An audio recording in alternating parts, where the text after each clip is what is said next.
Congresswoman Tulsi Gabbard says state takes blame for panic but claims it revealed flaws in White House approach to nuclear-armed Pyongyang. This is not a drill. Hawaiians react to incoming missile false alarm. Video. The false alarm about a ballistic missile strike that terrified Hawaiians on Saturday showed Donald Trump's policy on North Korea is wrong, a Democratic U.S. representative from the state said on Sunday.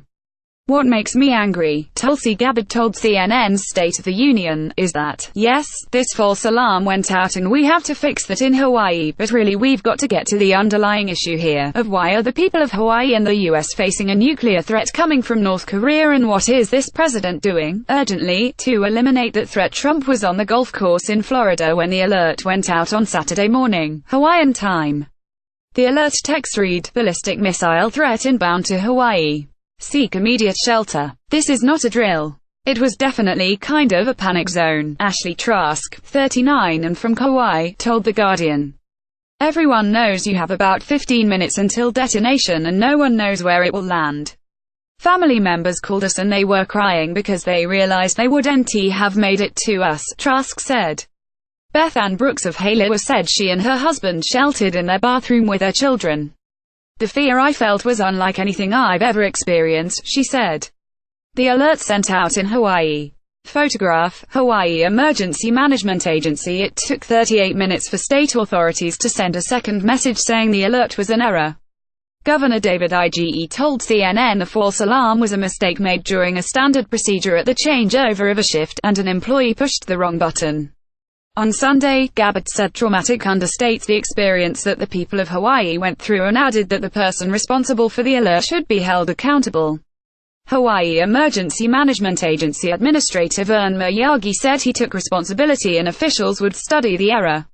Ajit Pai, chair of the Federal Communications Commission chairman, said he would launch an investigation. Quick guide. The U.S. has various anti-missile options, some designed to take down missiles at short range and others for medium to long range.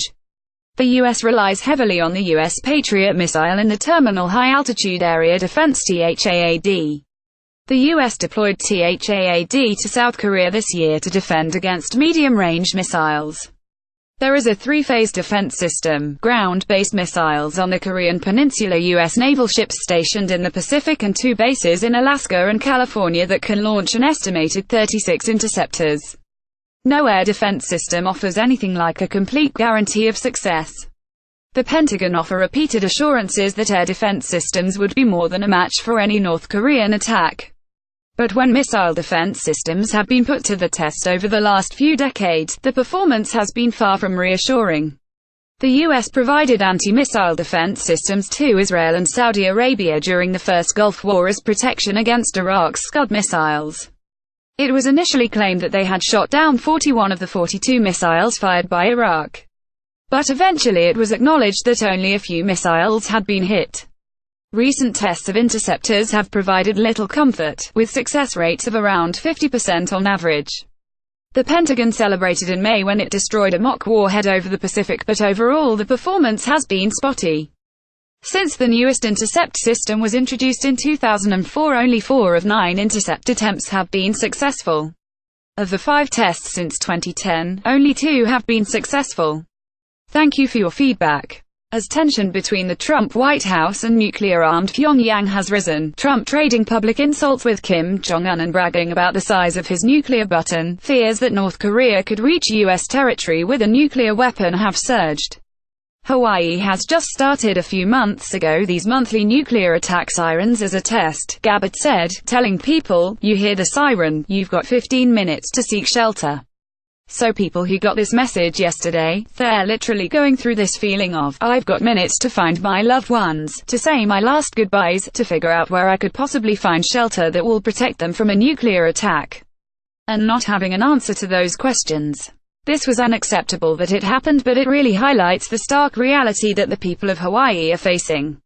Gabbard, a military veteran and member of the House Armed Services and Foreign Affairs Committees, added, "I've been calling on President Trump to negotiate directly with North Korea, to sit across the table from Kim Jong-un, work out the differences so that we can build a pathway towards denuclearization, to remove this threat.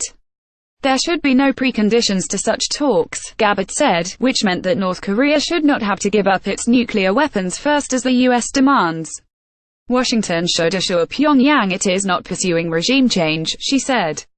Tulsi Gabbard, what is this president doing, urgently, to eliminate that threat photograph? J. Scott Applewhite, the White House responded to the false alarm by releasing a statement that said Trump had been briefed. The statement also placed blame on Hawaii, saying the alarm was purely a state exercise. Brian Schatz, a Democratic U.S. Senator from Hawaii, said on Saturday this system failed miserably and we need to start over, and added that he would work with the U.S. military's Pacific Command on an after-action process to make sure that this process gets fixed. This is a state responsibility, but we will take collective action, Schatz tweeted. The Homeland Security Secretary, Kirstjen Nielsen, told Fox News Sunday the error was very unfortunate. People should still abide by such alerts, she said. Trump mentioned North Korea and Kim on Sunday morning, but only in the context of a tweet complaining of a complaint about an alleged reporting error by a mainstream news outlet.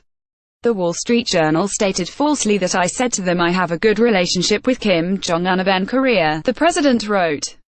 Obviously I didn't say that. I said it have a good relationship with Kim Jong-un's a big difference.